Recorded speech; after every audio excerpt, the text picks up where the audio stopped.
자, 오늘 우리 하나님 말씀 같이 볼까요? 갈라디아서 2장 11절부터 24절 말씀 제가 봉독해 드리겠습니다. 1장 11절 미안합니다. 1장 11절부터 24절입니다. 봉독합니다. 형제들아, 내가 너에게 알게 하노니 내가 전한 복음은 사람의 뜻을 따라 된 것이 아니니라. 이는 내가 사람에게서 받은 것도 아니요 배운 것도 아니요 오직 예수 그리스도의 계시로 말미암은 것이라. 내가 이전에 유대교에 있을 때 행한 일을 너희가 들었거니와 하나님의 교회를 심히 박해하여 멸하고 내가 내 동족 중 여러 영갑자보다 유대교를 지나치게 믿어 내 조상의 전통에 대하여 더욱 열심히 있었으나 그러나 내 어머니의 태로부터 나를 택정하시고 그의 은혜로 나를 부르시니가 그의 아들을 이방에 전하기 위하여 그를 내 속에 나타내시기를 기뻐하셨을 때에 내가 곧 혈육과 의논하지 아니하고 또 나보다 먼저 사도된 자들을 만나려고 예루살렘으로 가지 아니하고 아라비아로 갔다가 다시 다메섹으로 돌아갔노라. 그 후 3년 만에 내가 게바를 방문하려고 예루살렘에 올라가서 그와 함께 15일을 머무는 동안 주의 형제 야고보 외에 다른 사도들을 보지 못하였노라. 보라, 내가 너에게 쓰는 것은 하나님 앞에서 거짓말이 아니로다. 그 후에 내가 수리아와 길리기아 지방에 이르렀으나 그리스도 안에 있는 유대의 교회들이 나를 얼굴로는 알지 못하고 다만 우리를 박해하던 박해하던 자가 전에 멸하려던 그 믿음을 지금 전한다 함을 듣고 나로 말미암아 하나님께 영광을 돌리니라. 아멘. 지난주에 우리 지역에 지진이 있었던 거 여러분 아나요? 혹시 뉴스 들었나요? 지난 수요일 날 새벽인데 제가 잠을 자다가 쿵 하는 소리가 들렸어요. 그래서 이 소리는 대단히 큰 무슨 사고가 아니면 자다가 이 집안에서 이렇게 울려서 들을 수 없는 건데 하고 잠결에 좀 무슨 일이었을까. 옛날에 이제 어렸을 때 한국에 한강에서 비행기 쇼를 해요. 처음으로 이제 음속으로 돌파하는 비행기. 그 비행기가 이제 한번 지나가면 쿵 하고 그 공중에서 지나가는 비행기인데 그 굉장히 굉음이 하나 들리거든요. 근데 이 정도면 뭐 어디가 폭발했든지 뭐 했든지 했을 거다 하고 시계를 보니까 2시 11분인 거예요. 다음날 아침엔 그냥 뭐 어디서 뭐 무슨 일이 있겠지 했는데 뉴스에 보니까 클락스빌, 테녹스 그 지하에 4km에서 지진이 있었다는 거예요. 다만 이제 아무 큰 문제는 일어나지 않았습니다. 뭐 느낀 사람 있을 거고 또 그냥 전혀 모르고 지나갔겠죠. 야, 우리가 사는 지역도 이게 만만치 않구나. 지진이 있는 바로 우리 밑에서 일어난 거니까요. 이게 조금 컸더라면 큰 피해가 있었겠다는 생각이 들어요. 지구가 지금 몸살을 앓고 있고 흔들리는 거죠. 지진은 먼 얘기한 줄 알았더니 잠자는 바로 밑에서 그런 일이 일어나는 걸 이제 느끼면서 많은 생각을 하게 됐습니다. 흔히들 사람들이 어려움을 당할 때 멀리 있다고 생각하는데 멀리 있는 게 아니라 우리 가까이 있었던 거죠. 요즘 뭐 자연재해 때 얼마나 많은 사람들이 피해를 입고 그 소식들을 우리가 매일 듣지 않습니까? 화재 때문에 LA 지역, 캘리포니아 지역이 지금 많은 피해가 있고 또 터키 지역도 그렇고 마찬가지고요. 또 홍수, 뭐 중국에 저 홍수가 또 나서 많은 피해를 입고 이런 지구촌에 이 자연재해 이런 피해들에 대한 소식을 많이 듣습니다. 사실 오늘 이렇게 우리가 예배드리고 또 우리의 삶이 아직도 안전한 건 하나님 앞에 감사드려야 되겠죠. 그뿐만 아니라 지금 우리는 코로나 때문에 지난 1년 반, 2년 정도 우리의 삶이 참 많은 어려움을 겪고 있습니다. 여러분도 지금 마스크를 다 쓰고 있잖아요. 보통 때는 다 벗고 예배드리고 악수하고 같이 식사하고 하는데 지금 다시 조금만 목사님 광고하셨듯이 예전에 굉장히 큰 숫자, 바로 코로나에 감염된 사람의 숫자들이 증가해서 예전 수준으로 다시 이제 오르고 있다, 그렇게 해요. 한국은 저녁이면 2명 이상 못 만나는 그런 상황이 됐죠. 이런 것들이 멀리 있는 게 아니라 직간접적으로 우리의 삶을 바꾸고 또 힘들게 하고 많은 일들을 우리가 경험해요. 직접적으로는 이런 일들 때문에 재산 피해도 있고 또 가족을 잃는 경우, 이런 일들이 이제 많이 일어나잖아요.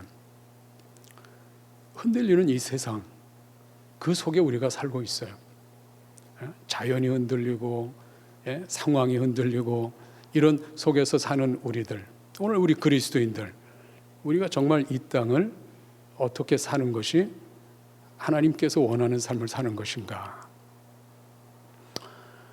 저는 2년 전에 한국을 잠깐 방문했을 때 우리 잘 아는 관호 형제가 근무하던 양양을 이제 방문했습니다. 이제 공중보건의로 그 양양 보건소에 이제 가서 책임자 의사로 지금 그때 당시 일하고 있었어요. 그래서 잠깐 얼굴 보려고 이제 방문했다가 저녁쯤에 식사 겸해서 이제 바닷가 좀 구경하려고 같이 나갔어요. 나갔더니 항구가 이제 몇 개가 있잖아요, 동해안에. 보니까 이 항구마다 뭐가 있냐면 이 등대가 있더라고요. 요즘 등대는 굉장히 참 색깔이며 뭐냐 아주 화려하게 이렇게 잘 치장을 했어요. 사실 등대의 목적은 여행객을 기쁘게 하려고 하는 게 아니잖아요. 등대의 참 목적은 멀리서 항해해서 자기 목적지를 찾아오는 배를 위해서 빛을 비춰주는 거 아니에요? 그래서 이 등대는 언제든지 항구에 있다든지 또 혹은 암초에 걸리지 않도록 암초 섬이든지 아니면 무인도 이런 데 세워서 배들의 길을 잘 가도록 정확하게 뱃길을 잡도록 그렇게 안내하는 것이 바로 등대죠. 우리 인생의 등대는 뭘까요? 이 땅에 흔들린 세상 속에서 우리가 바르게 우리의 삶을 살아갈 수 있도록 우리의 삶을 안내하는, 변치 않는 그 등대의 빛은 어디에 있을까요? 오늘 바울은 갈라디아서 1장 11절부터 22절 이렇게 쭉 살펴보니까 그 시대에 바울은 세상에 빛을 비추는 새로운 등대, 변치 않는 등대를 하나 소개하고 있습니다. 그것은 예수 그리스도의 복음이었어요. 저는 오늘 이 말씀을 좀 같이 나누고 싶었던 것은 우리 하늘문 교회가 이 상황, 어렵고 힘든 이 상황을 겪어나가는 파도처럼 거센 파도가 밀려오는 이런 상황 속에 있는, 어떻게 보면 존재도 작고 우리가 참 보잘것없어 보이고 힘도 없고 그러면서 우리가 정말 이 세상을 버텨 살 수 있을까, 이민 생활을 버텨 살 수 있을까, 여러 가지 생각을 갖게 하는 그런 시간들이잖아요. 그때 우리 성도들, 저와 여러분들, 우리는 지금 어떻게 살고 있느냐, 흔들리는 세상에 같이 흔들리고 있는지, 거친 파도를 헤쳐서 등대불이 비추는 목적지를 향해서 담대하게 방향을 바로잡고 나가고 있는 우리의 공동체인지 가정인지 우리 개인인지, 오늘 이 말씀을 통해서 오늘 바울이 설명한 이 복음의 핵심들을 우리가 다시 한번 확인하면서 거친 파도를 능히 헤쳐나감으로 이 시대를 극복하고 흔들리는 세상을 극복해서 주님께서 이 땅에 우리로 하여금 하늘문교회 공동체로 또 믿음의 성도로 우리들을 세우신 그 참된 목적을 우리 함께 격려하면서 우리가 한 걸음 한 걸음 더 힘있게 우리가 나아갈 수 있기를 간절히 바라요.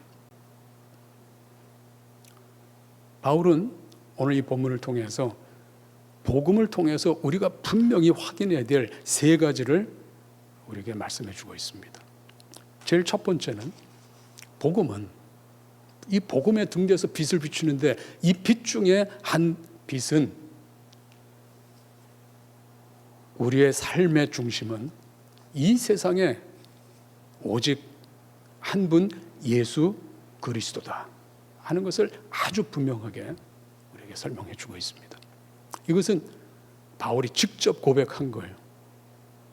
바울은 예수님 만나기 전에 그는 모세의 율법에 충성했고 그 충성이 어디까지 충성이냐면 예수를 믿는 유대인들을 잡으러 다녔어요.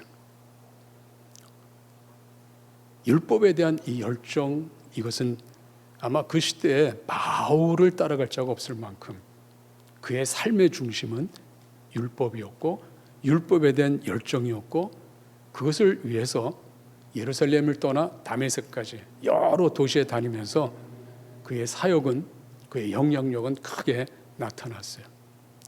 바울에 대한 소문은 많은 사람이 들었습니다. 갈라디아서의 1장 마지막 부분에도 얘기하지만 다메섹 근처에 있는 도시의 유대인 그리스도인들, 고난을 피해서 흩어져서 지금 회당에 조그맣게 모이는 그들까지도 얼굴은 보지 않았지만 바울에 대한 소문을 들어요. 그는 우리가 가진 이 믿음을 핍박하고 멸하려 하던 자가 아니냐, 이 소문으로 엄청 이 바울에 대해서 알고 있던 그 당시의 상황이었어요. 그러던 바울이 하루아침에 인생의 삶이 완전히 바뀝니다. 그의 삶의 중심에 최고의 가치로 있던 율법을 내려놓고 예수 그리스도를 자기 인생의 중심, 최고의 가치, 나의 최고의 왕으로 바울이 고백하는 거예요. 오늘 11절에 보면 이렇게 기록되어 있습니다. 형제들아, 내가 너에게 알게 하노니 내가 전한 복음은 사람의 뜻을 따라 된 것이 아니니라. 이 사람의 뜻을 따라 된 것은 바로 모세의 율법을 가리키는 거예요. 이는 내가 사람에게서 받은 것도 아니요 배운 것도 아니요. 사실 바울이 전했던 이 복음은 사람들로부터 듣거나 사람에 의해서 배운 그게 아니라, 바울은 예수님을 직접 만나 예수님으로부터 직접 듣고 그 복음을 자기 삶의, 자기 인생의 중심으로 갖게 되었다는 거예요.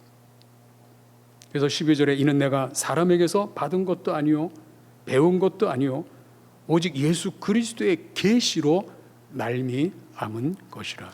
예수 그리스도의 계시란 말은 예수님이 친히 자신을 드러내셔서 바울에게 예수님 당신이 누구인지를 보이시고 말씀하셨다는 거예요. 그런데 예수의 계시 그렇게 하지 않고 예수 그리스도의 계시라고 해요. 예수 그리스도, 이것은 이미 구약부터 예언되었던 오실 메시아가 있다. 이 메시아, 그런 의미보다는 이미 메시아로 인정이 되셔서 예수님은 기름 부은 자로 하나님으로부터 왕권을 이어받은 왕이 되신 예수님이다, 그런 뜻이에요. 바울은 예수님에 대해서 이미 그분은 그리스도라는 이런 분명한 고백을 해요. 예수 그리스도의 계시, 예수님이 왕이 되셔서 나를 만나주셨다. 예수님이 왕이신 것을 나에게 그 자신을 분명하게 소개해 주셨고 메시지를 주셨다. 내가 전한 복음은 예수 그리스도가 중심이 되는 것이다. 바울은 예수님이 중심이 되기 전까지는 모세가 중심이에요. 모세가 전한 율법의 중심이었어요. 바울이 예수님을 통해서 자기 인생의 중심이 바뀌었는데 여러분은 어떠세요? 여러분 인생은 정말 지금까지 살아온 그 시간들을 되돌아보면서 예수님 때문에, 예수님 중심으로 여러분의 삶 자체를 완전히 그 중심을 바꾼 바로 그 사실이 여러분 안에 확증되고 있는가? 많은 사람들은 예수를 믿어도 그 중심이 예수님이 아닌 분이 너무너무 많은 거예요. 예수님보다 훨씬 자기 인생의 소중한 가치나 중심이 더 많아요. 그래서 예수를 믿어도 자기 중심의 소중한 가치가 문제가 되면 흔들리기 시작하는 거예요. 세상이 흔들리면 같이 흔들려요. 왜? 그 중심이 예수 그리스도가 아니라 세상에 있는 물질이든지 세상에 있는 명예든지 세상에서 내가 목표한 목표를 이루는 성공의 가치를 두고 있다면 지진이 나서 자기가 쌓고 있던 탑이 무너지면 그 다음엔 어떻게 되겠어요? 자기의 중심이 무너지는 거죠. 낙심하게 되는 거죠. 마음이 무너지는 것이죠. 여러분, 지난 한 주 동안 여러분의 마음이 무너진 그런 경험이 있습니까? 왜 무너졌어요?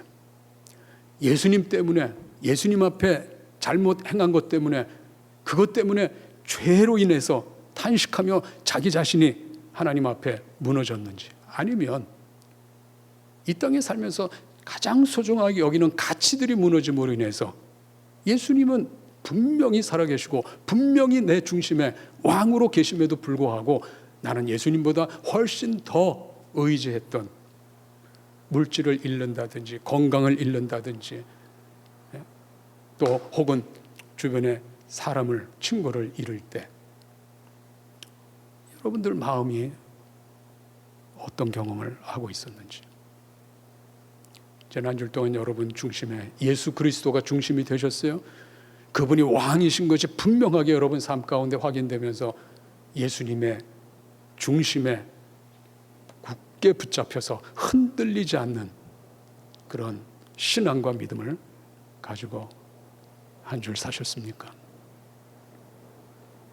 바울은 예수님 만난 이후로 변함 없이 예수님 한 분으로 만족하면서 또 예수님을 최고의 중심의 가치로 왕으로 인정하면서 끝까지 충성하는 이런 삶을 살아갔던 거예요. 바울에게는 이 복음이 파도가 치는 그 속에서 불빛을 비춰주는 등대였습니다. 물론 바다에는 여러 불빛이 있어요. 제가 그 동해 바다 갔을 때 바다 중간에 떠 있는 큰 화려한 불빛이 비추고 있었어요. 그 빛은 오징어를 잡는 배의 빛이었습니다. 오징어 배는 그 빛이 있어야 오징어를 모아서 잡기 때문에 등대보다 훨씬 더 등들이 밝고 환한 빛을 비춰요. 그리고 한두 개가 아니잖아요. 배에 있는 사이즈만큼 등들이 달렸는데 어마어마하게 큰 빛이에요. 아마 배를 항로하는 사람은 그 빛을 따라가진 절대 않을 거예요. 왜? 그 배는 오징어 잡이 끝나면 불 끄고 돌아오거든요.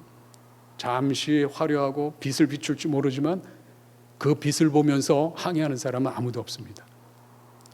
또 그 배는 고정되어 있지 않아요. 오징어가 있는 대로 움직여 다니잖아요. 우리에게 필요한 건 흔들리지 않는 빛을 비추는 바로 그 등대, 바로 그 빛을 비추는 복음의 등대. 예수 그리스도는 우리 인생의 방향을 분명하게 제시하고 흔들리지 않으면서 우리의 삶을 붙잡고 있는 복음의 중심이 되신 예수 그리스도십니다. 여러분, 어떤 상황에도 흔들리지 않고 여러분 인생 가운데 예수님을 만난 그 만남 이후에 예수님과 함께하는 동행하는 그 삶, 이것을 어느 순간에도 잊지 않고 놓치지 않을 수 있기를 간절히 바라요.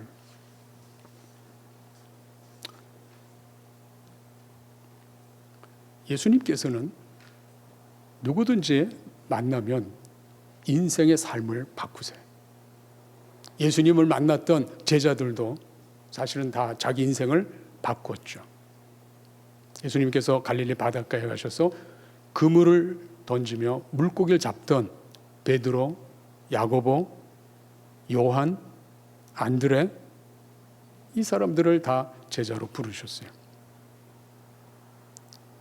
물고기를 잡고 살고 있는, 인생에 있어서 업으로서 살면 전혀 부족함이 없이 살 수 있는, 안정된 삶을 살 수 있는 그 직업을 가지고 있고 일터를 가지고 있고 그랬던 바로 그 사람들을 예수님께서 만나셔서 예수님 중심으로 살아가도록 삶을 완전히 바꾸십니다. 너희가 지금 물고기를 잡지만 이후로 사람을 낚는 어부가 되게 하리라. 예수님 중심으로 우리들을 부르고 계세요. 여러분 예수님 만났어요? 여러분 삶을 예수님 중심으로 바꾸셨습니까? 바꿀 수 있기를 바라요.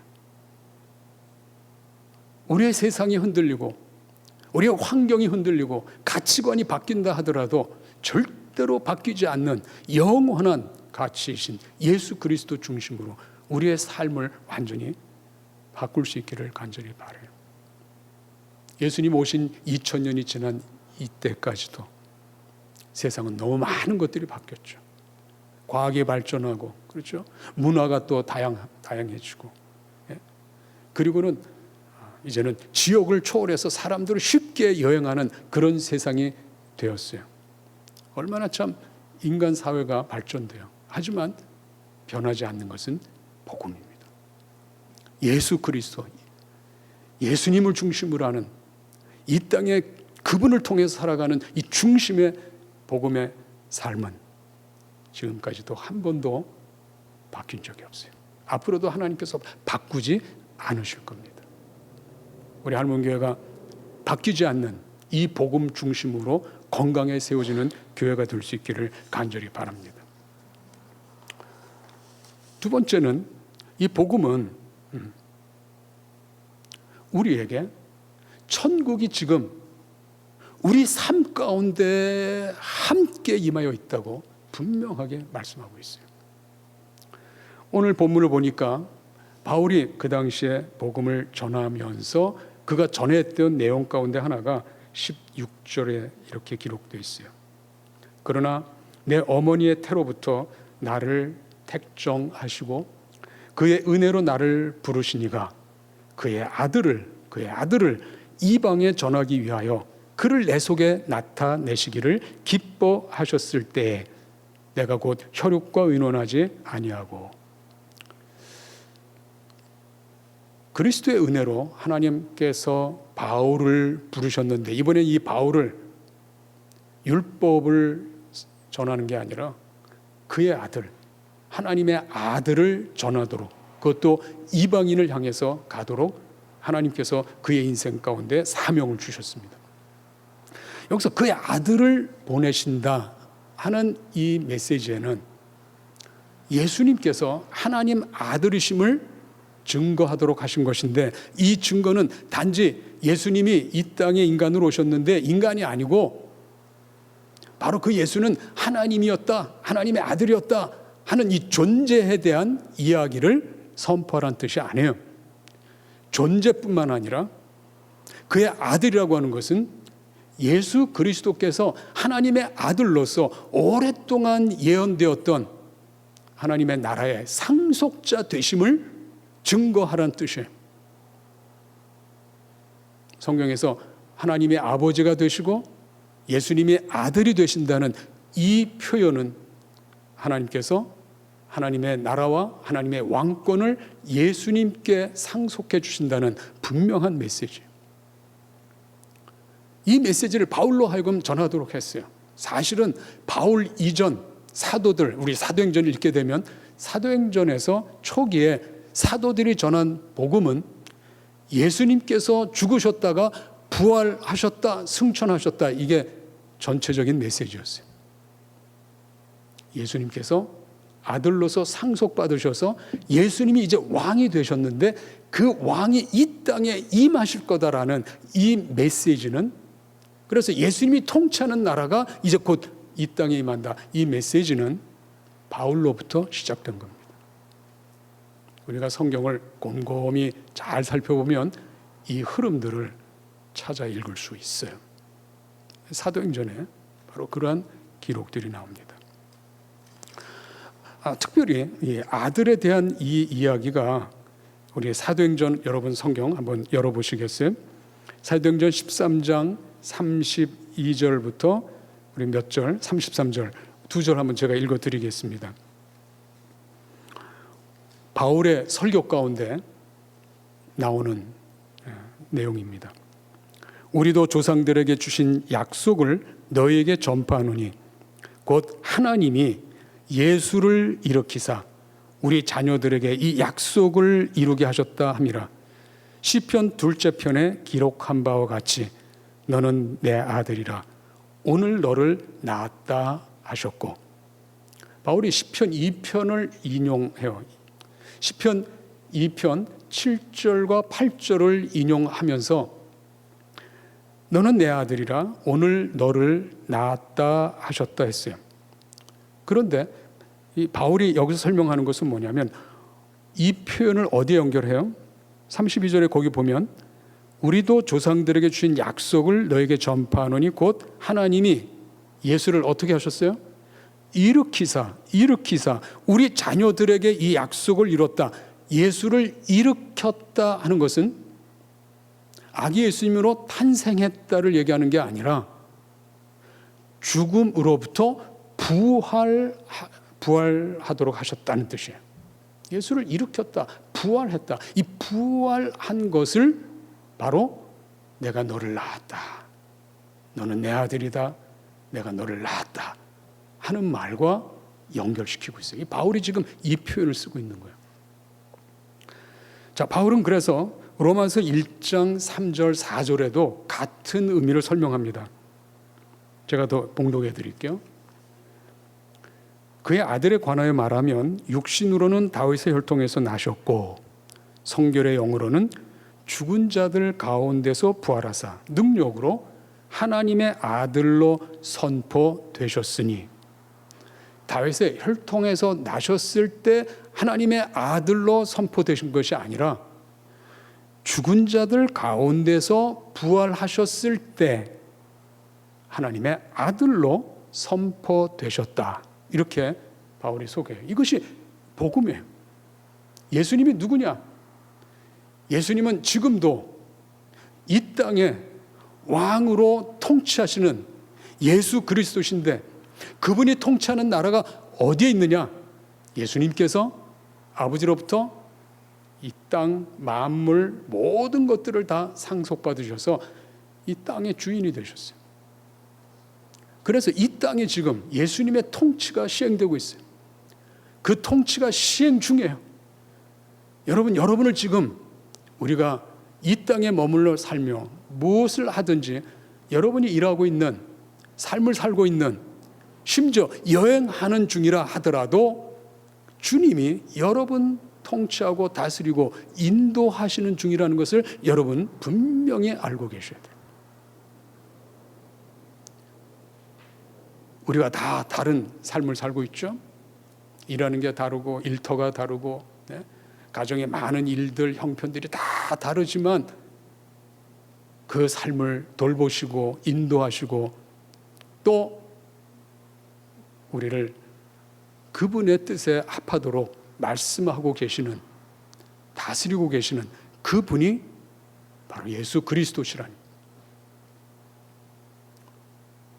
그렇기 때문에 우리가 매일 삶을 살 때 무슨 일을 당한다 하더라도 그 삶 속에 제일 먼저 우리 경청해야 될 것은, 내 삶을 예수 그리스도 중심으로 바꿨다면 이제부터 그분이 나를 향해서 무슨 뜻을 갖고 있는가, 나를 내가 어떻게 하길 원하시는가, 이것을 우리 중심에, 마음에 우선순위로 깨닫고 찾고 구하고 그 뜻이 뭔지, 어떻게 해야 기쁘시도록 우리가 순종할 수 있는지, 이것을 이 마음속에 우선순위로 생각할 수 있어야 돼요. 우리는 일이 일어나면 먼저 걱정을 하잖아요. 염려하잖아요. 그죠? 또 자기 원하는 거 안 되면 화를 내고 있잖아요. 그것은 우리 마음을 주님께 드린 게 아니라 여전히 이 마음 중심의 주인이 나라는 뜻이에요. 내 만족이 안 되면 마음이 불편해지는 거예요. 그러나 내 만족이 안 돼도 주님이 기뻐하신 일이라면 만족스럽지 못한 이 마음을 내려놓고 주님이 기뻐하시기 때문에 주님께 내가 완전히 이 상황과 이것들을 완전히 내려놓고 주님 기뻐하시면 주님 기뻐하시는 것을 그대로 감사함으로 받을 수 있어야 돼요. 약간 어려움이 생겨요. 세상이 흔들릴 때 우리도 같이 힘들고 같이 고난을 받고 같이 어려움을 겪는데 우리 마음이 세상의 파도에 같이 묻혀가면 안 된다는 뜻이에요. 우리는 중심을 잡아야 돼요. 예수님이 주인이시잖아요. 예수님은 우리 인생에 대해서 중심을 잡고 지금 안전한 항구로 들어오도록 빛을 비추시면서 안내하고 계시잖아요. 오징어를 잡는 배에서 나는 불빛을 가는 우리가 아니잖아요. 항구에서 지금 기다리고 있는 안전한 바로 그곳으로 우리를 인도하기 때문에 우린 거기를 향해서 지금 항해 가고 있잖아요. 여러분의 인생의 큰 삶이 바로 하나님의 나라에 있길 바랍니다. 주님은 어떤 상황에도 하나님 나라 울타리 밖으로 뛰쳐나가지 않도록 하나님 나라 안에 안전한 삶, 하나님께서 우리와 함께 계시며 우리에게 복 주시는 축복의 삶, 바로 이 안식을 누릴 줄 아는 그런 정말 멋있는 그리스도인의 사는 이 삶을 우리 주님께서 우리에게 기대하고 계시는 거예요. 그래서 지금도 변함없이 그 빛을 여러분의 삶 구석구석을 비춰주고 계신다는 뜻입니다. 왜 여러분들이 큐티를 해요? 오늘도 비춰주시는 말씀이 뭔지를 깨닫기 위해서 우리가 말씀을 대면하는 거 아니에요? 읽는 거 아니에요? 그래서 여러분들이 큐티하는 그 순간순간 그 빛이 조명이 여러분의 인생의 길을 밝히 볼 수 있고 알 수 있고 깨닫고, 그래서 때로는 내 욕심을 내려놔요. 분노를 내려놔요. 욕심을 내려놔요. 당장은 손해보죠. 예? 내가 하고 싶은 대로 해야 만족이 될 텐데 그 만족스러운 걸 내려놓고 주님의 만족에 내 자신을 위탁할 때 얼마나 참 마음이 힘들어요. 그러나 그 순간을 이기셔야 됩니다. 당장 눈앞에 보이는 이 파도 때문에 등대를 향하지 않고 그저 편안하게 가다 보면 이 배는 항구에 도달할 수 없어요. 우리 인생을 분명한 목표를 향해서 주님께서 인도하신다는 것을 깨닫길 간절히 바라요. 마지막으로 우리 세 번째는 이 땅에 임한 천국에 대해서 우리의 삶의 방식에 대해서 유일한 삶의 방식인 믿음을 바울이 전했습니다. 바울 자신만 해도 예수님 만나기 전까지는 율법을 지키는 삶이에요. 율법을 지킨다는 것은 내가 이 율법을 감당할 수 있느냐 없느냐에 대한 실험이에요. 대부분 이 율법을 다 지키지 못합니다.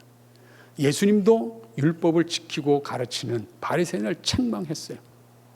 그러면서 율법 중에 하나만 어겨도 너희들은 다 죄인이다. 하나님 인정할 수 없는 죄인이다. 이런 것을 선포하시기도 했어요.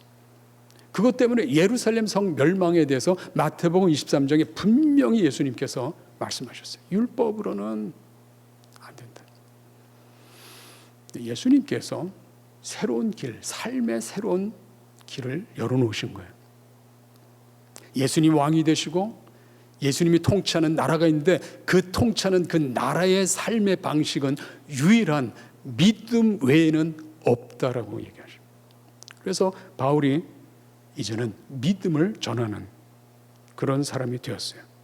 여러분 1장 21절, 그 후에 내가 수리아와 길리기아 지방에 이르렀으나 그리스도 안에 있는 유대 교회들이 나를 얼굴로는 알지 못하고 다만 우리를 박해하던 자가 전에 멸하려던 그 믿음을 지금 전한다함을 듣고 나로 말미암아 하나님께 영광을 돌리니라.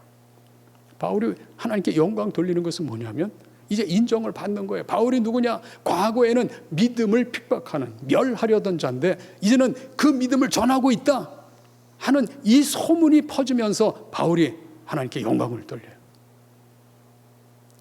이 믿음이라고 하는 것은 이 세상의 유일한 하나님 나라를 살아가는 삶의 방식이라.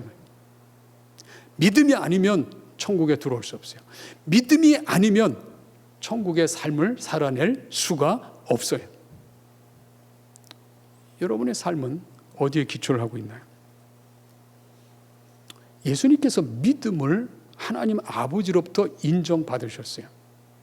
그래서 하나님의 나라의 유업 아들로 인정되고 선포되신 거예요. 예수님의 믿음의 본입니다.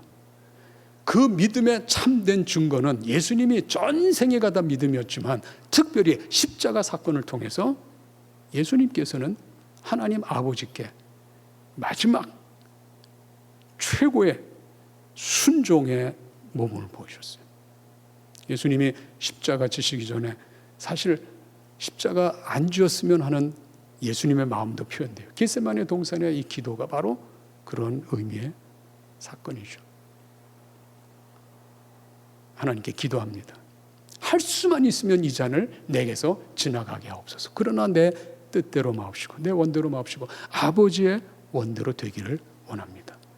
자신의 뜻은 십자가를 지는 것은 아니지만 그러나 아버지의 뜻대로 제가 이 잔을 마시겠습니다.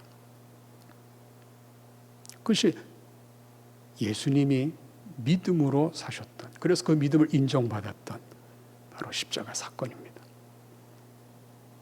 저와 여러분도 그 믿음을 우리가 붙잡아야 돼요. 사실 이 믿음을 통해서 이 땅에 하나님께서 복을 주시기로 약속하신 것은 벌써 오래전 아브라함 때 그렇게 했어요. 아브라함을 통해서 너를 통해서 온 열방 민족에게 복을 주도록 하겠다. 그것은 아브라함이 갈 바를 알지 못하고 말씀에 따라 가나안 땅에 들어온 바로 그 일로 인해서 확증되기 시작했습니다. 그리고 이삭을 바치면서 하나님께서 그 믿음을 온전하게 인정해 주셨습니다.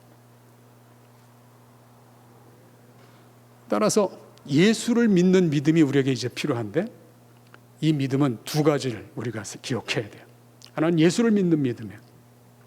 이것은 예수님과 함께 하나님의 인정 속에 하나님 나라 상속, 하나님 나라에 들어오는 믿음을 얘기해요. 또 하나는 예수님이 순종함으로 인정받았던, 그래서 유업을 받는 믿음이에요. 예수님께서 십자가에 죽고 그로 인해서 아버지께서 살리심으로 하나님 나라 상속을 받으셨던 것처럼 우리에게도 바로 그 믿음을 갖기를 원하시는 거예요. 오늘 갈라디아서는 그래서 5장 21절에 보니까 5장 5절과 6절에 보니까 이런 말씀이 있어요. 우리가 성령으로 믿음을 따라 의의 소망을 기다리노니 그리스도 예수 안에서 할례나 무할례가 효력이 없으되 사랑으로서 역사하는 믿음뿐이니라. 사랑으로 역사하는 믿음이다. 믿음으로 살라 이렇게 이야기하지만 실제로 믿음으로 산 결과로 열매로 증거가 되는 것은 사랑이에요. 우리 하늘문교회가 이 사랑의 열매가 풍성함으로 인한 하나님께서 인정해 주시는 교회가 될 뿐만 아니라 그 사랑을 통해서 이 땅에 임한 하나님 나라의 축복의 삶이 우리 가운데 풍성히 이루어지고 있다는 것을 전 세계에 증명하는 교회가 되기를 간절히 바랍니다. 하나님이 인정해 주시고 예수님께서 인정해 주시고 축복하실 뿐만 아니라 우리 주변의 많은 사람들이 우리의 삶을 통해서 인정함으로 예수 그리스도를 믿는 이 삶이 이 땅에서 증명이 되고 증거가 되고 있는 이 사실이 우리 하늘문교회 공동체를 통해서 이루어지기를 간절히 바랍니다. 그래서 바울은 다시 얘기해요. 5장 13절에 보니까 이렇게 되어 있습니다. 갈라디아서 5장 13절. 형제들아, 너희가 자유를 위하여 부르심을 입었으나 그러나 그 자유로 육체의 기회를 삼지 말고 오직 사랑으로 서로 종노릇하라. 온 율법은 내 이웃 사랑하기를 내 자신과 같이 하라 하신 한 말씀에서 이루어졌나니 만일 서로 물고 먹으면 피차 멸망할까 조심하라. 복음이 비춰졌을 때 그 중심은 예수님. 복음이 비춰졌을 때 그 중심은 예수님이 통치하는 나라가 우리 삶 가운데 분명하게 개입되어 있다는 거예요. 우리가 이 땅에 살면서 하나님 나라 안에서 살고 있다는 이 사실이 아주 분명하게 드러난 것이 복음의 빛입니다. 뿐만 아니라 그 복음은 우리로 하여금 사랑의 풍성한 열매를 맺으며 살도록 우리의 삶에 요구하고 있어요. 우리 신앙생활의 목적, 그 결과가 무엇인지를 분명하게 보기 원하는 이 빛이 여러분에게 비춰지고 있는 거예요. 여러분, 지난 한 주 동안 많이 사랑하셨어요? 힘들고 어려워요. 사랑할 수 없는 원수들이 내 눈앞에 많이 있어도 여러분 그걸 뛰어넘어서 사랑으로 문제들을 다가가고 풀어가고 여러분 해결하고 그러고 이 자리에 오셨습니까? 우리 한번 해보십시다. 그래서 이 흔들리는 세상에서 흔들리지 않고 정말 복음의 빛, 이 빛을 통해서 우리 자신이 어디로 가야 되는지, 어떻게 살아야 되는지, 목적지가 어딘지 우리가 분명히 이것을 깨닫고 복음에 합당한 그 삶을 하루하루 살아가는 저와 여러분, 우리 하나님 공동체가 되기를 간절히 바라요. 이 중심을 가지고 다시 한번 힘찬 믿음의 발걸음을 걸어 나가십시다. 이 하늘문 교회가 여러분, 오늘 이 자리에 있는 여러분들이 이 삶을 중심으로 똘똘 뭉쳐서 그 놀라운 능력, 사랑의 능력, 믿음의 능력, 하나님이 함께 계셔서 역사해 주시는 하나님 나라 삶의 능력들이 여러분 주변에 영향력이 드러나는 그런 시간들이 되고 그런 삶이 되고 우리 그런 교회가 꼭 될 수 있기를 주님의 이름으로 축원합니다.